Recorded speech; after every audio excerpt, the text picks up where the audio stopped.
And so it would be ridiculous if you just didn't find anything, didn't do anything, just coasted through life, not noticing that you're fortunate.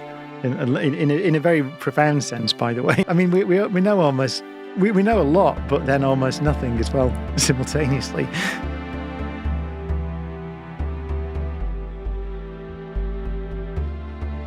You need to know how to acquire reliable knowledge from nature, because that's the same process as acquiring reliable knowledge from observing how a policy works or trying to run a country. It's the same process, but it's easy to learn when you boil it down and say, right, I'm going to just swing this pendulum around and see how long it takes to swing, and then put some more weight on it and swing it again.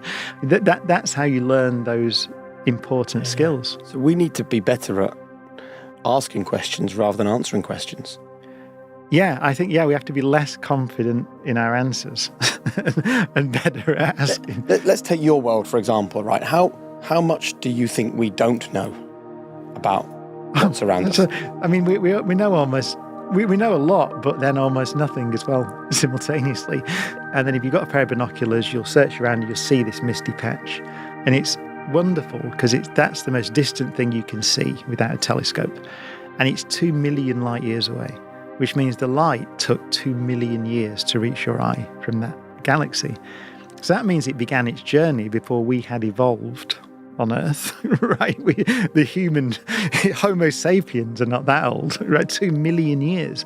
And so you're looking back in time, 2 million years. You're seeing this thing as it was before there had been the humans existed on the Earth, right? 2 million years. And you can see it in real time.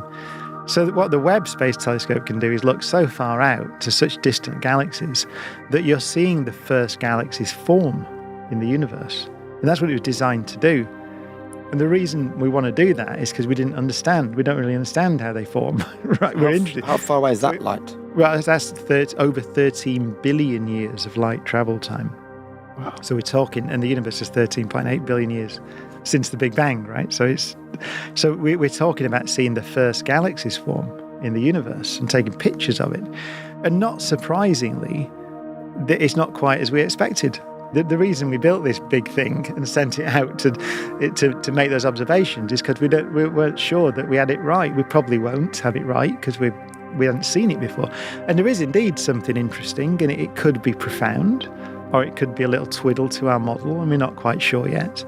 But that's how you do it.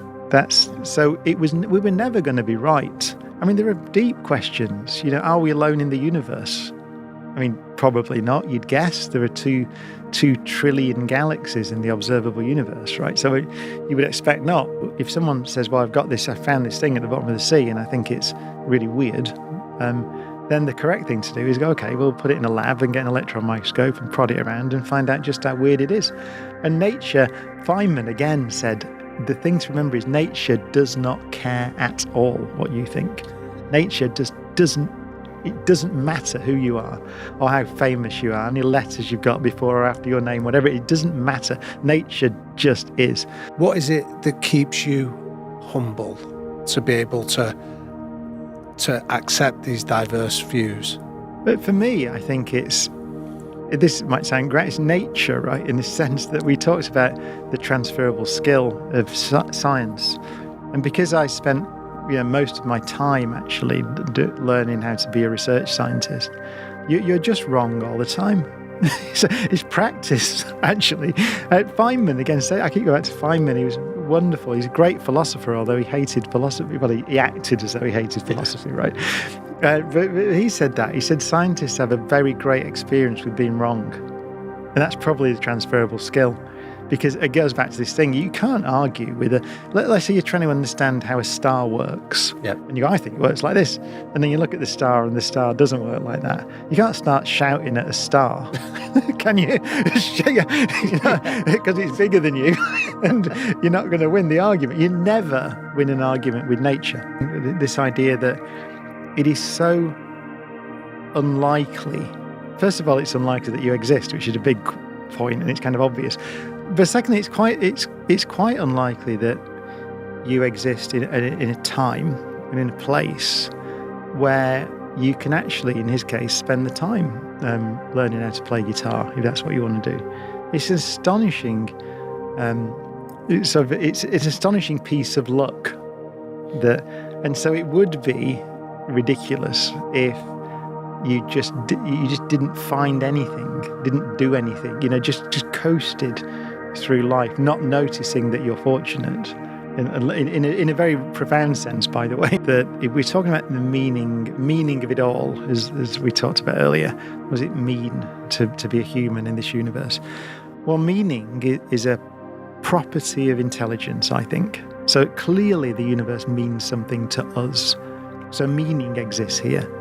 But if there's no other intelligence out there in our galaxy, and we destroy ourselves, then we might eliminate meaning in a galaxy of 400 billion stars forever.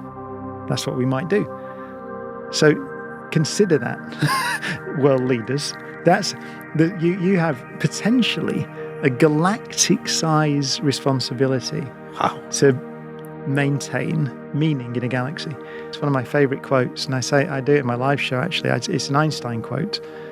And Einstein said that if you pay attention to nature, really, and pay attention and keep going and try to understand something and keep pulling the intellectual threads, everything we've spoken about today, if you do that and you're persistent and also lucky and fortunate, there's a chance that you can catch a glimpse of something deeply hidden, which is the deep structure of nature.